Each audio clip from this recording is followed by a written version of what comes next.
Hey there, I'm Dan. I'm here to show you how to properly set up and play Gravity Warfare gaming on a whole new level. I'm going to do a quick overview of a 4-player game, 2-player variant, and team play, so stick around. Is going to choose a color set of pieces, whatever color they prefer. You want to go ladies first or kids first, however you want to do it. Just have people choose their colors. And I'm going to choose blue. And let's go ahead and have 4-player purple here. And let's just set these two aside because they're no longer in the game. Now every player is going to randomly choose a leader card. These are the leader cards. Let's just go ahead and set them up like so.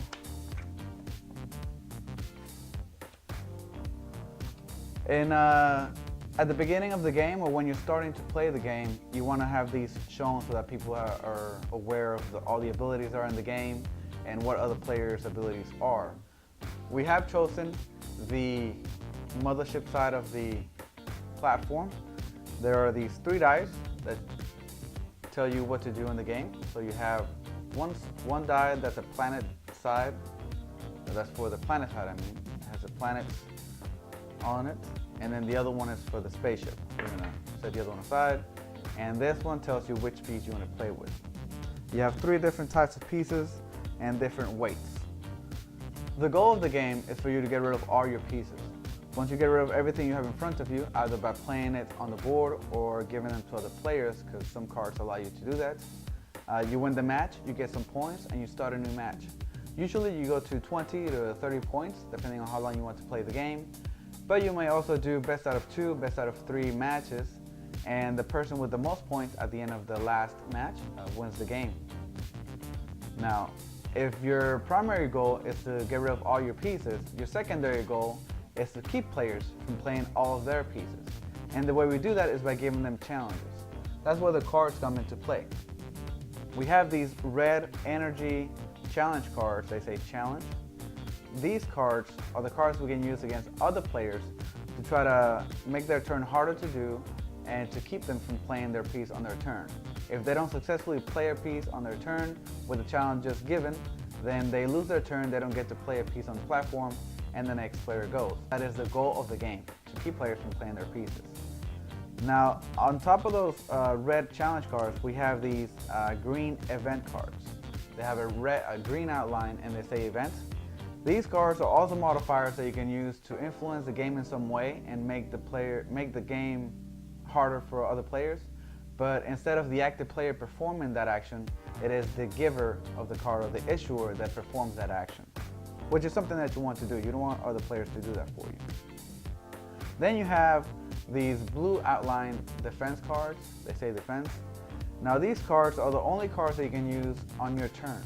They're used to protect yourself against challenges that you're given if they're too hard, or to make your turn easier by canceling some cards or what have you. The other type of card that we have are wild cards, and they're called antimatter. They have a white outline. Now these cards can become anything you want them to be except the Guardian. The Guardian is the best card you can have in the game. The Guardian allows you to cancel out all the challenges you're given for a turn, as well as the die roll. And you can place any piece you have and play it any way you like on the platform. And you're immune for all challenges for that turn and that turn only. But remember, it's only one-time use. But every player gets one at the beginning of the game.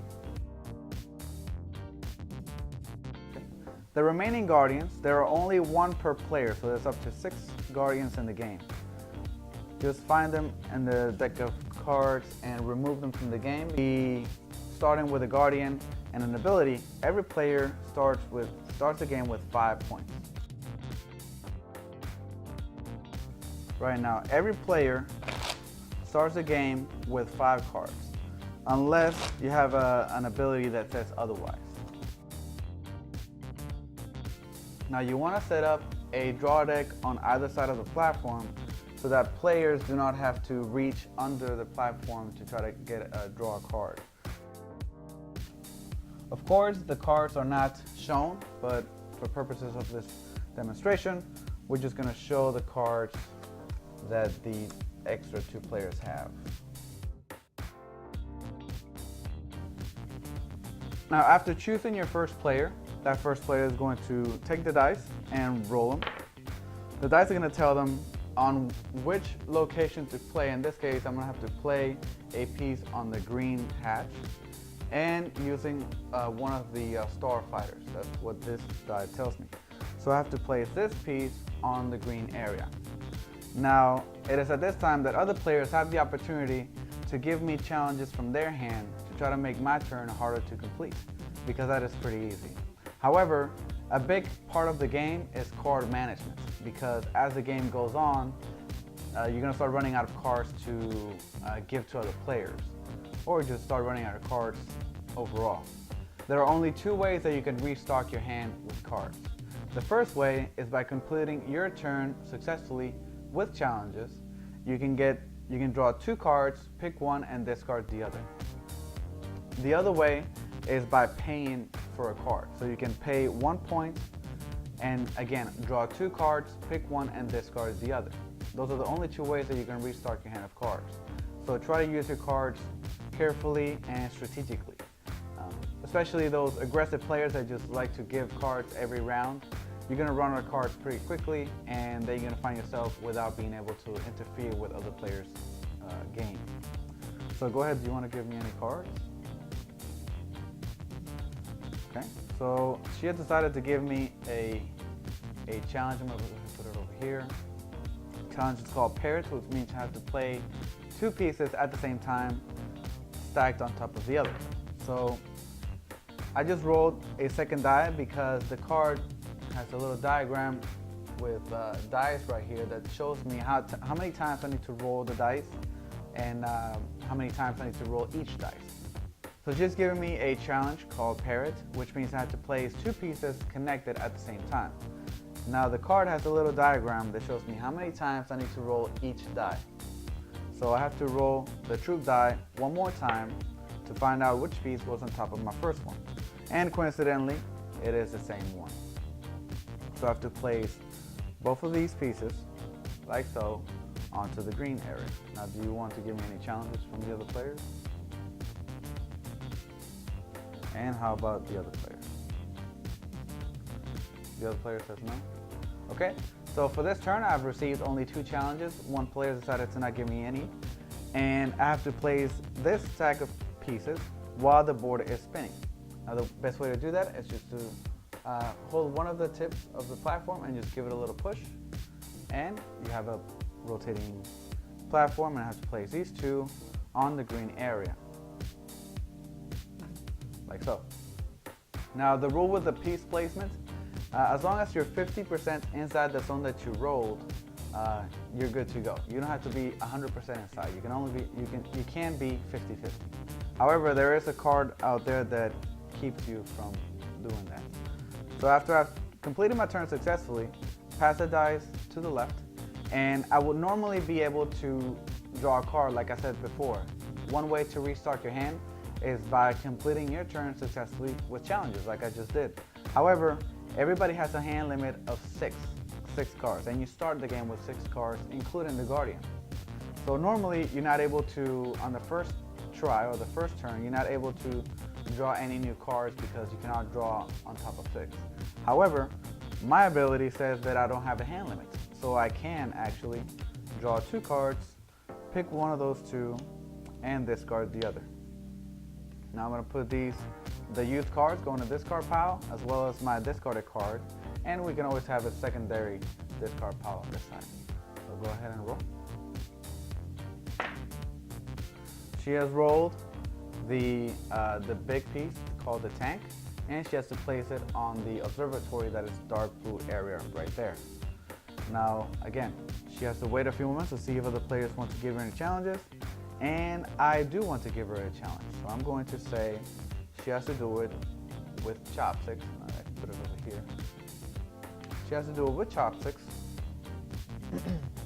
This player, and again, this is not in order. The other players or the opponents can always conspire against the active player and talk about what they have, but it has to be out loud for everybody to hear. They cannot be secretive.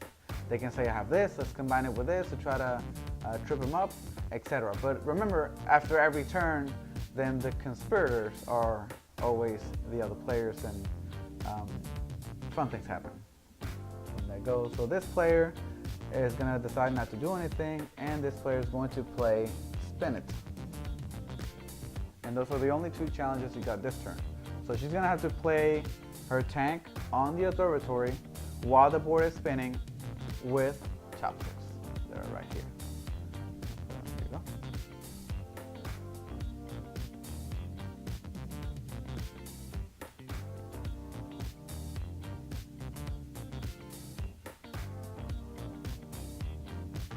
There you go. Perfect. That's done. Now, to save some time, I'm gonna just assume that players are gonna just continue to play and start playing their pieces. Okay, so we're almost done up with the first match of the game.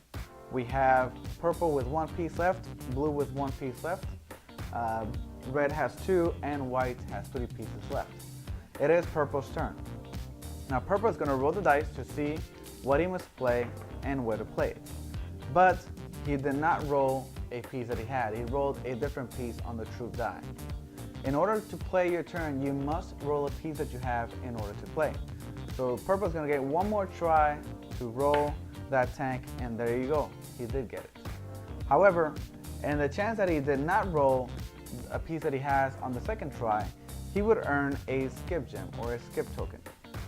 The skip tokens or skip gems work on much like a skip counter. So at this point, the purple, if he had not rolled something that he had, he would lose his turn, earn that skip token, and it'll come around to him again. Now, on his next turn, if he still cannot roll a piece that he has in order to play, instead of skipping again, he can pay that skip token to the game and play any piece he has on the location that he rolled. It's kind of like keeping players from skipping too many times. However, a player does have the option to earn another skip gem and continue and pass the die to the left. But let's say that he did not roll and he earns a skip token, and now it is blue's turn. Blue's going to play. I also did not roll something that I have, and again I did not roll, so I earned the skip token.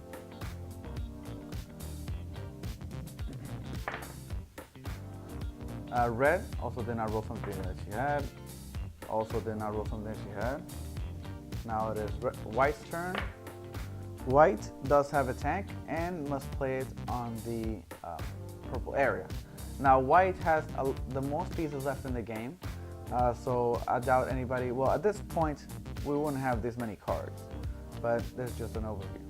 Let's say we don't want to mess with them because we don't have many cards left, and they're actually behind. So the white player, go ahead and play on the thrusters. White player will be left alone. Now, even though the white player did complete their turn, they did not get any challenges. So they will not be able to draw 2 cards to replenish your hand because they did not get any challenges. Now it is back to purple's turn.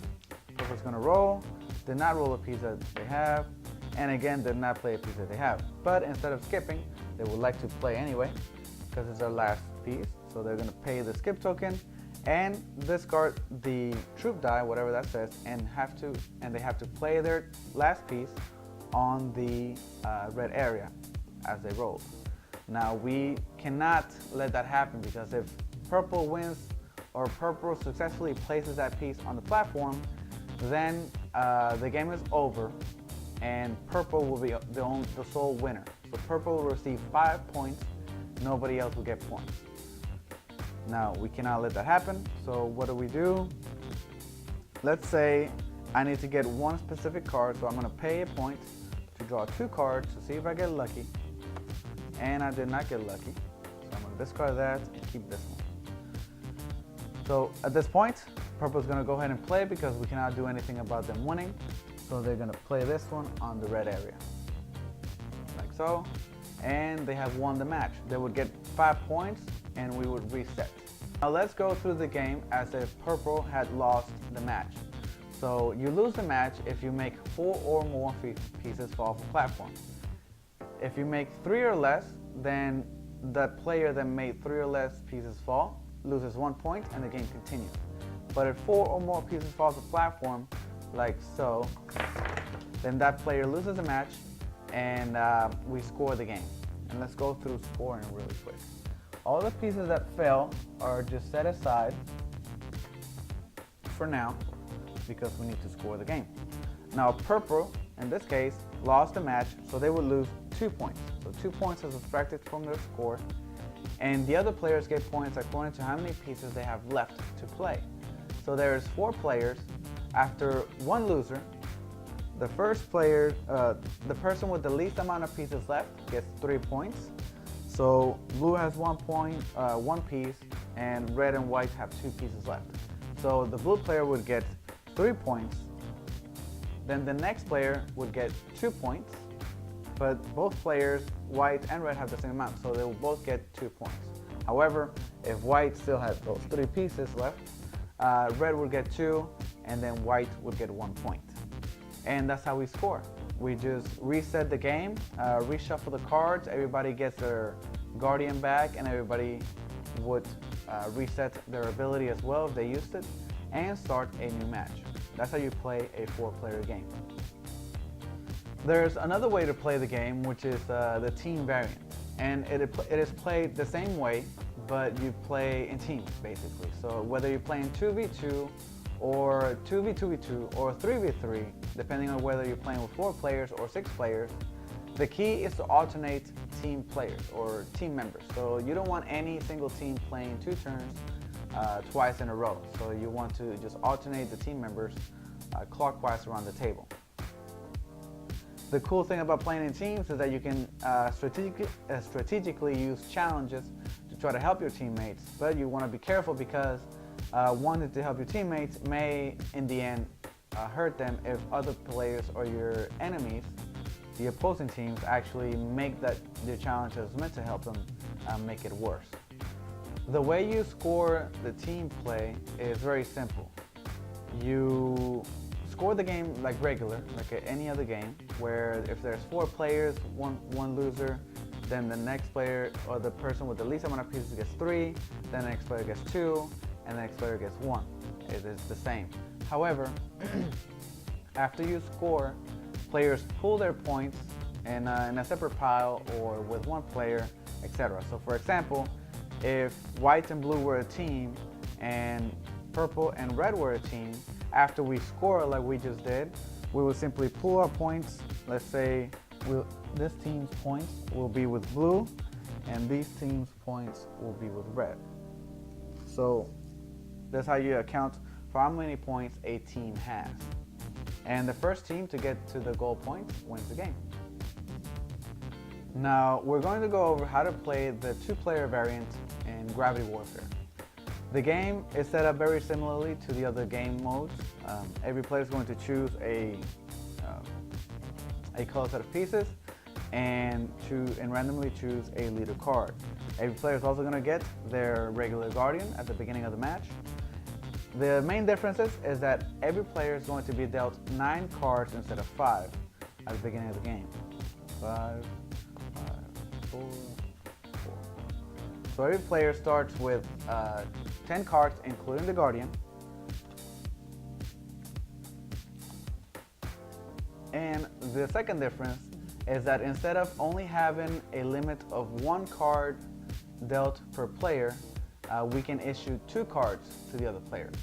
So every time the game bounces back and forth, we can choose to play 1 or 2 challenges, or 1 challenge and an event card for against the other player.